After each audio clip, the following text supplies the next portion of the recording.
ಅಂಕೋಲದ ಶಿರೂರಲ್ಲಿ ಗುಡ್ಡ ಕುಸಿತ ಪ್ರಕರಣ ಕುರಿತಂತೆ ಅಪ್ಡೇಟ್ಸ್ ಲಭ್ಯವಾಗ್ತಾ ಇದೆ. ಸಂತ್ರಸ್ತರ ನೋವಿಗೆ ಮಿಡಿದ ಶಾಸಕ ಸತೀಶ್ ಸೈಲ್. ರಿಪಬ್ಲಿಕ್ ಕನ್ನಡದ ವರದಿ ಬೆನ್ನಲ್ಲೇ ಶಾಸಕರ ಪರಿಹಾರ ಇದು. ಕುಮಟಾ ಆಸ್ಪತ್ರೆಗೆ ಆಗಮಿಸಿ ತಲಾ 10,000 ರೂಪಾಯಿ ಸಹಾಯ ಮಾಡಿದ್ದಾರೆ. ನಿನ್ನೆ ಮಧ್ಯಾಹ್ನ ನಿಮ್ಮ ರಿಪಬ್ಲಿಕ್ ಕನ್ನಡ ಸುದ್ದಿಯನ್ನ ಪ್ರಸಾರ ಮಾಡಿತು. ಸಂಜೆ ಶಾಸಕರು ಭರವಸೆ ಕೊಟ್ಟರು. ಇಂದು ಆ ಒಂದು ಭರವಸೆ ಈಡೇರಿಕೆ ಆಗಿದೆ. ಟೋಟಲ್ 15 ಜನ ಗಾಯಾಳುಗಳಿಗೆ 10,000 ರೂಪಾಯಿ ಹಣವನ್ನು ಕೊಟ್ಟಿದ್ದಾರೆ ಶಾಸಕರು. ಗುಡ್ಡ ಕುಸಿದು ಆಸ್ಪತ್ರೆ ಸೇರಿದವರಿಗೆ ಶಾಸಕ ಸತೀಶ್ ಸೈಲ್ ಸಹಾಯ ಮಾಡಿದ್ದಾರೆ. ಸಂತ್ರಸ್ತರ ನೋವಿಗೆ ಮಿಡಿದ ನಿಮ್ಮ ರಿಪಬ್ಲಿಕ್ ಕನ್ನಡ ಜೊತೆಗೆ ಶಾಸಕರು ಕೂಡ ಈಗ 15 ಜನ ಗಾಯಾಳುಗಳಿಗೆ 10,000 ಹಣವನ್ನು ಕೊಟ್ಟಿದ್ದಾರೆ. ಶಾಸಕರು ಕೊಡ್ತಾ ಇರುವಂತಹ ಒಂದು ದೃಶ್ಯ ಇದು. ಆಸ್ಪತ್ರೆಗೆ ಹೋಗ್ತಾ ಇದ್ದಾರೆ. ಜೊತೆಗೆ ನಾವು ಕೂಡ ಗ್ರೌಂಡ್ ರಿಪೋರ್ಟ್ ಮಾಡಿದ್ವಿ. ಎಲ್ಲೆಲ್ಲಿ ಸಮಸ್ಯೆ ಆಗಿದೆ ಈ ಗುಡ್ಡ ಕುಸಿತ ಪ್ರಕರಣಕ್ಕೆ ಸಂಬಂಧಪಟ್ಟಂತೆ ಆ ಸಂತ್ರಸ್ತರನ್ನ ಮಾತನಾಡಿಸುವಂತ ಪ್ರಯತ್ನ ಕೂಡ ಮಾಡಿದ್ವಿ. ಸಾಕಷ್ಟು ಜನ ಸಂತ್ರಸ್ತರು ಅವರವರ ಅಳಲನ್ನ ತೋಡ್ಕೊಂಡ್ರು ರಿಪಬ್ಲಿಕ್ ಕನ್ನಡ ಮುಖಾಂತರ. ಈಗ ರಿಪಬ್ಲಿಕ್ ಕನ್ನಡ ವರದಿ ಬಿಗ್ ಇಂಪ್ಯಾಕ್ಟ್ ಆಗಿದೆ. ಸ್ವತಃ ಅಲ್ಲಿಗೆ ಶಾಸಕರೇ ಹೋಗಿ ಅವರ ನೋವಿಗೆ ಸ್ಪಂದನೆಯನ್ನು ವ್ಯಕ್ತಪಡಿಸ್ತಾ ಇದ್ದಾರೆ. ಟೋಟಲ್ 15 ಜನ ಗಾಯಾಳುಗಳಿಗೆ ಈಗಾಗಲೇ 10,000 ರೂಪಾಯಿಯನ್ನ ಸಹಾಯವನ್ನು ಮಾಡಿದ್ದಾರೆ. ಆ ದೃಶ್ಯವನ್ನು ಕೂಡ ನೀವು ಗಮನಿಸ್ತಾ ಇರ್ಬೋದು.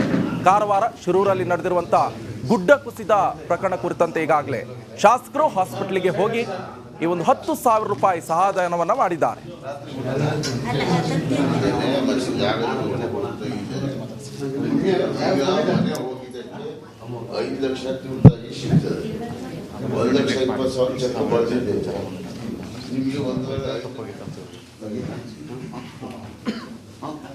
ಅಮ್ಮ, ನಿನ್ನೆ ರಿಪಬ್ಲಿಕ್ ಕನ್ನಡ ಇಲ್ಲಿಗೆ ಬಂದಿದ್ವಿ.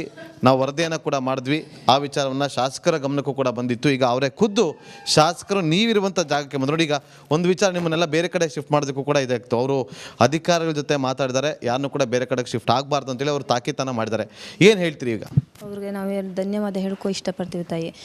ನಮಗೆ ಈ ಸಹಾಯ ಹೋಗಲಿಕ್ಕೆ ವ್ಯವಸ್ಥೆ ಆಗಿದೆ. ಆದ್ರೆ ಅವರು ನಮಗಿಲ್ಲೇ ಸತೀಶ್ ಸರ್ ಅವರು ನಮಗೆ ಭಾಳ ಸಹಾಯ ಮಾಡಿದ್ರೆ ಅವ್ರಿಗೆ ಧನ್ಯವಾದ. ಅವರು ಕೂಡ ಖುಷಿ ಪಡ್ತಿದ್ದಾರೆ. ಇಂಥ ಗಾಯಾಳುಗಳಿದ್ದಾರೆ, ಅವ್ರಿಗೆ ಹಣವನ್ನು ಕೊಡುವಂಥ ಕೆಲಸ ನೋಡಿ. ರಿಪಬ್ಲಿಕ್ ಕನ್ನಡ ವರದಿ ಯಾವಾಗಲೂ ಕೂಡ ಜನಪರ ಧ್ವನಿಯಾಗುವಂಥ ಕೆಲಸವನ್ನು ಮಾಡ್ತಾಯಿದೆ. ಈಗೂ ಕೂಡ ಅದೇ ಒಂದು ಕೆಲಸವನ್ನು ಮಾಡಿದ್ವಿ. ಅದಕ್ಕೆ ಉದಾಹರಣೆ ಅಂತಂದರೆ ಲೈವಲ್ಲಿ ನೇರವಾಗಿ ನಿಮಗೆ ಪ್ರತ್ಯಕ್ಷವಾಗಿ ತೋರಿಸುವಂಥ ಕೆಲಸವನ್ನು ಮಾಡ್ತಾಯಿದ್ವಿ. ಅವರ ಕೈಗೆ 10,000 ರೂಪಾಯಿಯನ್ನು ಕೊಟ್ಟಿದ್ದಾರೆ.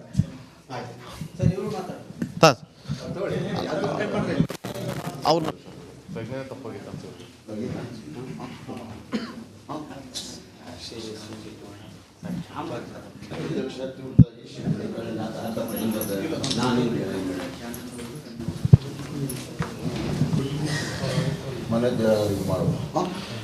ಈಗ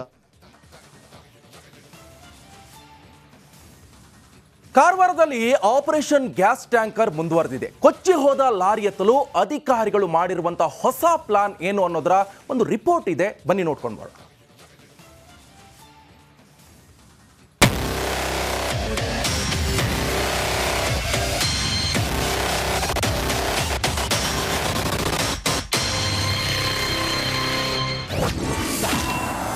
ಕೊಚ್ಚಿ ಹೋಗಿದ್ದ LPG tanker gas release.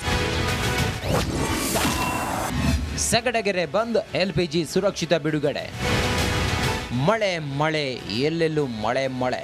Uttara Kannada ಜಿಲ್ಲೆಯ ಮೂಲೆ ಮೂಲೆಗೆಲ್ಲೂ ನೀರು ಉಕ್ಕಿ ಹರಿಯುತ್ತಿರುವ ಗಂಗಾವಳಿ ನದಿ. ಮೊನ್ನೆ ಸುರಿದ ಭಾರಿ ಮಳೆಗೆ ಶಿರೂರು ಬಳಿ ಗುಡ್ಡ ಕುಸಿದು ತುಂಬಿದ್ದ LPG ಗ್ಯಾಸ್ ಟ್ಯಾಂಕರ್ ಗಂಗಾವಳಿ ನದಿಗೆ ಬಿದ್ದಿತ್ತು.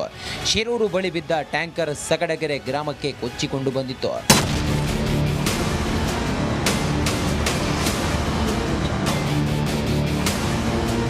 ನದಿಯಲ್ಲಿ ನಿಂತಿದ್ದ ಗ್ಯಾಸ್ ಟ್ಯಾಂಕರ್ ಅನ್ನ NDRF, SDRF ಟೀಮ್ ದಡಕ್ಕೆ ತಂದು ನಿಲ್ಲಿಸಿವೆ. ಇನ್ನು LPG ತುಂಬಿದ್ದ ಅನಿಲವನ್ನ HPCL ಕಂಪನಿ ತಜ್ಞರು ಗ್ರಾಮಕ್ಕೆ ಬಂದು ಪರಿಶೀಲನೆ ನಡೆಸಿದ್ರು. ಅಲ್ಲದೆ ನೌಕಾನೆಲೆಯ ಮುಳುಗು ತಜ್ಞರ ಸಹಾಯದಿಂದ ಟ್ಯಾಂಕರ್ನಲ್ಲಿನ ಗ್ಯಾಸ್ ಬಿಡುಗಡೆ ಮಾಡಲು ಮುಂದಾಗಿದ್ದಾರೆ. ಗ್ಯಾಸ್ ಟ್ಯಾಂಕರ್ ಒಂದು ನೀರಿನಲ್ಲಿ ತೇಲಿ ಬಂದಿತ್ತು. ಆ ಟ್ಯಾಂಕರ್ ನಲ್ಲಿ ತುಂಬಿದ ಗ್ಯಾಸ್ ಅನ್ನ ರಿಲೀಸ್ ಮಾಡಲು ಸಂಬಂಧಪಟ್ಟ ಕಂಪನಿಯವರು ಮುಂದಾಗಿರುವಂತದ್ದು. ನಾವೀಗ ಸಗಡಗೇರಿ ಗ್ರಾಮದಲ್ಲಿ ಇದ್ದೇವೆ. ನೋಡ್ತಾ ಇರಬಹುದು, ಇದು ಜುಲೈ 16ರಂದು ಸಂಭವಿಸಿದಂತ ಶಿರೂರು ದುರ್ಘಟನೆಯಲ್ಲಿ ಈ ಟ್ಯಾಂಕರ್ ಕೂಡ ನದಿಯ ಪಾಲಾದ ಬಳಿಕ ಅಂದ್ರೆ ಗಂಗಾವಳಿ ನದಿಯ ಶಿರೂರು ಘಟನೆಯ ಸ್ಥಳದಿಂದ ಸುಮಾರು 2.5 ಕಿಲೋಮೀಟರ್ ದೂರದಲ್ಲಿ ಈ ಒಂದು ಟ್ಯಾಂಕರ್ ಬಂದಿದೆ. ಇವತ್ತು ಬೆಳಿಗ್ಗೆ ಸಂಬಂಧಪಟ್ಟ ನೌಕಾನೆಲೆ ಸಿಬ್ಬಂದಿಗಳು ಕೂಡ ನೋಡ್ತಾ ಇರಬಹುದು, ಈ ಕಡೆ ಕಾರ್ಯಾಚರಣೆ ಕೂಡ ಮಾಡಿ ಈ ಕಡೆ ಬರ್ತಾ ಇದ್ದಾರೆ. ಗ್ಯಾಸ್ ರಿಲೀಸ್ ಮಾಡೋ ಪ್ರಕ್ರಿಯೆ ನಡೆಯುತ್ತಿದ್ದ ಗ್ರಾಮಸ್ಥರನ್ನ ಸುರಕ್ಷಿತ ಸ್ಥಳಗಳಿಗೆ ಶಿಫ್ಟ್ ಮಾಡಲಾಗಿದ್ದು, ಸದ್ಯ ಆ ಗ್ರಾಮದಲ್ಲಿ ಪರಿಸ್ಥಿತಿ ಹೇಗಿದೆ ಎಂದು ನಮ್ಮ ಪ್ರತಿನಿಧಿ ನಾಗೇಂದ್ರ ಬಾಬು ಪ್ರತ್ಯಕ್ಷ ವರದಿ ಮಾಡಿದ್ದಾರೆ. ಸಗಡಗೆರೆ ಗ್ರಾಮದ ಪಕ್ಕದಲ್ಲೇ ಗಂಗಾವಳಿ ನದಿ ಹರಿಯುತ್ತೆ. ಆ ನದಿಯಲ್ಲಿ ಗ್ಯಾಸ್ ಟ್ಯಾಂಕರ್ ಅಲ್ಲಿ ನಮಗೆ ದೂರದಲ್ಲಿ ಕಾಣೋದಕ್ಕೆ ಸಿಗ್ತಾ ಇದೆ. ಅಲ್ಲಿ ಗ್ಯಾಸ್ ಅನ್ನ ಈಗ ಇನ್ನೇನು ಕೆಲವೇ ಕ್ಷಣಗಳಲ್ಲಿ ರಿಲೀಸ್ ಮಾಡುವಂಥ ಪ್ರಕ್ರಿಯೆ ಆರಂಭ ಆಗುತ್ತೆ.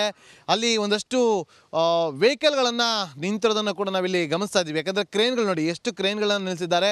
ಆ ಕ್ರೇನ್ಗಳ ಸಹಾಯದಿಂದ ಗ್ಯಾಸ್ ಟ್ಯಾಂಕರನ್ನು ದಡಕ್ಕೆ ತೆಗೆದುಕೊಂಡು ಬರುವಂಥ ಕೆಲಸ ಆಗಿತ್ತು. ಈಗ ಆ ಗ್ಯಾಸ್ ಟ್ಯಾಂಕರ್ನ ಮೂಲಕ HPCL ಕಂಪನಿಗೆ ಸೇರಿದಂತಹ ಆ ಒಂದು ಗ್ಯಾಸ್ ಟ್ಯಾಂಕರ್ ಇದೆ, ಅದರೊಳಗಡೆ LPG ಇರುವಂಥದ್ದು. ಆ LPGಯನ್ನು ರಿಲೀಸ್ ಮಾಡೋದಕ್ಕೆ ಈಗ ಎಲ್ಲ ರೀತಿಯಾದಂಥ ಸಿದ್ಧತೆಗಳನ್ನು ಮಾಡಿಕೊಳ್ಳಲಾಗ್ತಾ ಇದೆ. ಹಾಗಾಗಿ ಈ ಸಗಡಗೆರೆ ಗ್ರಾಮಸ್ಥರನ್ನು ಖಾಲಿ ಮಾಡಿಸುವಂಥ ಕೆಲಸಗಳಾಗ್ತಾ ಇದ್ದು, ಏನು ಗ್ಯಾಸ್ ರಿಲೀಸ್ ಮಾಡುವ ಮುನ್ನ 2 ಕಿಲೋಮೀಟರ್ ವ್ಯಾಪ್ತಿಯಲ್ಲಿ ಬೆಂಕಿ ಹಚ್ಚದಂತೆ ಸೂಚನೆ ನೀಡಲಾಗಿತ್ತು. 50 ಮೀಟರ್ ವ್ಯಾಪ್ತಿಯಲ್ಲಿ ಎಲೆಕ್ಟ್ರಾನಿಕ್ ಡಿವೈಸ್ ಬಳಸದಂತೆ ಎಚ್ಚರಿಕೆಯನ್ನು ನೀಡಲಾಗಿತ್ತು. ಇನ್ನು ಸ್ಥಳಕ್ಕೆ ಶಾಸಕ ಸತೀಶ್ ಸೈಲ್ ಕೂಡ ಭೇಟಿ ನೀಡಿದ್ರು. ಸ್ಥಳೀಯ ಶಾಸಕರಾಗಿರುವಂಥ ಸತೀಶ್ ಸೈಲ್ ಅವರು ಕೂಡ ಇಲ್ಲಿ ಆಗಮಿಸಿ HPCL ಕಂಪನಿಗೆ ಸೇರಿದಂತಹ ಒಂದು ಮ್ಯಾನೇಜರ್ ಜೊತೆ ಮಾತಾಡ್ತಾರೆ. ಯಾವುದೇ ರೀತಿಯಾದಂಥ ತೊಂದರೆ ಆಗಬಾರ್ದು ಅಂತ ಹೇಳಿ ಇಲ್ಲಿ ಅವರು ಒಂದಷ್ಟು ಅವ್ರ ಜೊತೆಯಲ್ಲಿ ಮಾತುಕತೆ ನಡೆಸಿದ್ದಾರೆ. ನೋಡಿ, ಅವರು ಒಂದಷ್ಟು ಸಲಹೆಯನ್ನು ಕೊಡುವಂಥ ಕೆಲಸವನ್ನು ಮಾಡ್ತಾ ಇದ್ದಾರೆ. ನಾನೀಗ ಶಾಸಕರನ್ನ ಮಾತನಾಡಿಸುವಂಥ ಕೆಲಸವನ್ನು ಕೂಡ ಮಾಡ್ತೀನಿ. ಈಗ ಇಲ್ಲಿ ಏನೆಲ್ಲ ಪ್ರಿಕಾಷನ್ಸ್ ತೊಗೊಂಡಿದ್ದಾರೆ ಸರ್? ನೀವು ಈಗ ಬಂದು ಅವರ ಬಳಿ ಮಾತನಾಡಿದಾಗ ಏನೆಲ್ಲ ಗೊತ್ತಾಯಿತು ನಿಮಗೆ? ಈಗ ಅವು ಎಲ್ಲ ಪಾಸಿಬಿಲಿಟಿಯನ್ನು ಟ್ರೈ ಮಾಡಿದ್ದಾರೆ. ಆದರೆ ಏನು ಇದು ಗ್ಯಾಸ್ ಏನು ಉಂಟಲ್ಲ, ಇದು first of all LPG cooking gas. ಈ ಕುಕ್ಕಿಂಗ್ ಗ್ಯಾಸ್ ಆ್ಯಕ್ಚುಲಿ ಹಾರ್ಮ್ಫುಲ್ ಅಲ್ಲ ಅಂತ ಅವರು ಕ್ಲಿಯರ್ ಕಟ್ ಫಸ್ಟ್ ಕೇಳಿದ್ದೇವೆ, ವೆದರ್ ಇಟ್ ಈಸ್ ಹಾರ್ಮ್ಫುಲ್. ಅವರ GM ಅವರು ಬಂದಿದ್ದಾರೆ, ಅವರು ಕ್ಲಿಯರ್ ಕಟ್ ಅವರು ಹೇಳಿದ್ದಾರೆ ಅದು ಇಟ್ ಇಸ್ ನಾಟ್ ಹಾರ್ಮ್ಫುಲ್ ಅಂತ ಹೇಳ್ಕೊಂಡು. ನದಿಯಲ್ಲಿ ಗ್ಯಾಸ್ ಟ್ಯಾಂಕರ್ ಬಿದ್ದಿರೋದು ತೀರದ 2 ಬದಿಯ ನಾಗರಿಕರ ಆತಂಕ ಹೆಚ್ಚಿಸಿದೆ. ಇನ್ನು 24 ಗಂಟೆಯ ಒಳಗೆ ಗ್ಯಾಸ್ ಖಾಲಿ ಮಾಡುವುದಾಗಿ ಕಂಪನಿಯವರು ತಿಳಿಸಿದ್ದು, ಸ್ಥಳದಲ್ಲಿ ಪೊಲೀಸರು ಅಧಿಕಾರಿಗಳು ನಿಗಾ ವಹಿಸಿದ್ದಾರೆ.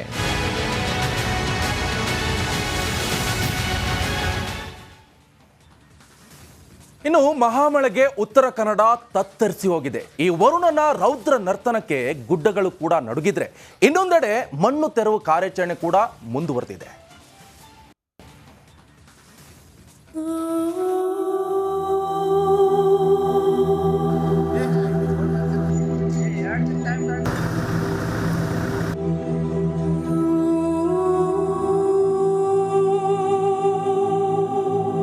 ನಿರಂತರವಾಗಿ ಸುರಿತಾ ಇರುವಂಥ ಧಾರಾಕಾರ ಮಳೆಯಿಂದಾಗಿ ಸಾಕಷ್ಟು ಸಮಸ್ಯೆಗಳು ಉಲ್ಬಣ ಆಗಿದೆ. ನಾನೀಗ ಶಿರೂರಿನಲ್ಲಿ ಗುಡ್ಡ ಕುಸಿತ ಆದಂತಹ ಜಾಗದಲ್ಲಿದ್ದೀನಿ.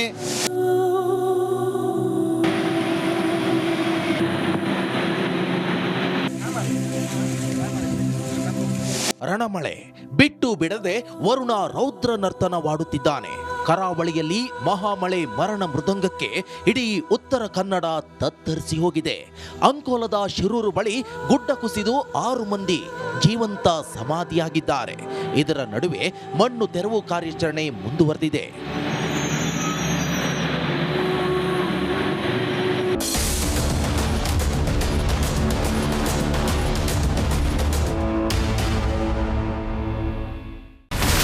ಇಲ್ಲಿರುವಂತ ಈ ಒಂದು ಗುಡ್ಡ ಕುಸಿದ ಪರಿಣಾಮ ಯಾವ ರೀತಿಯಾಗಿತ್ತು ಅಂತಂದ್ರೆ, ಗಂಗಾವಳಿ ನದಿ ಪಕ್ಕದಲ್ಲಿರುವಂತಹ ಉಳುವರ ಎನ್ನುವ ಗ್ರಾಮ ಸಂಪೂರ್ಣವಾಗಿ ಇವತ್ತು ನಾಶ ಆಗಿದೆ. ಮನೆ ಮಠ ಏನಿಲ್ಲ, ಎಲ್ಲ ಹೋಗ್ಬಿಟ್ಟಿದೆ.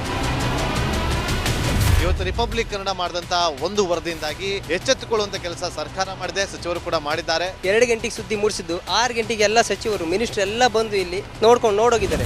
ಎಲ್ಲ ಜನರಿಗೂ 1,20,000 ಮತ್ತೆ ಅವರಿಗೆ ಮನೆಗೆ 5 ಲಕ್ಷ. ಈ ಸುದ್ದಿಯನ್ನ ಎಲ್ಲ ಒಂದು ಅಧಿಕಾರಿಗಳಿಗೆ ಮೂಡಿಸಿದ್ದಕ್ಕಾಗಿ ರಿಪಬ್ಲಿಕ್ ಕನ್ನಡ ಟಿವಿಗೆ ಧನ್ಯವಾದ ಹೇಳಿ ಇಷ್ಟಪಡ್ತೇವೆ. ಮನೆನೂ ಕೊಡ್ತೇವೆ, ಮಕ್ಕಳ ಶಿಕ್ಷಣಕ್ಕೆ ತೊಂದರೆ ಆಗದೆ ಇದ್ದಂಗೆ ಹೆಲ್ಪ್ ಮಾಡ್ತೇವೆ. 1,20,000 ಮನೆ ಯಾರ್ದ್ರ ಡ್ಯಾಮೇಜ್ ಆಗಿದೆ ಅದನ್ನ ಕೊಡ್ತೀವಿ ಅಂತ ಒಪ್ಕೊಂಡಿದ್ದಾರೆ. ನಮ್ಮ ಕಷ್ಟಕ್ಕೆ ನೀವು ರಿಪಬ್ಲಿಕ್ ಕನ್ನಡದವರಾದಂತ ನೀವು ನೆರವಾಗಿರುತ್ತೆ ನಾವು ನಂಬಿದ್ದೇವೆ.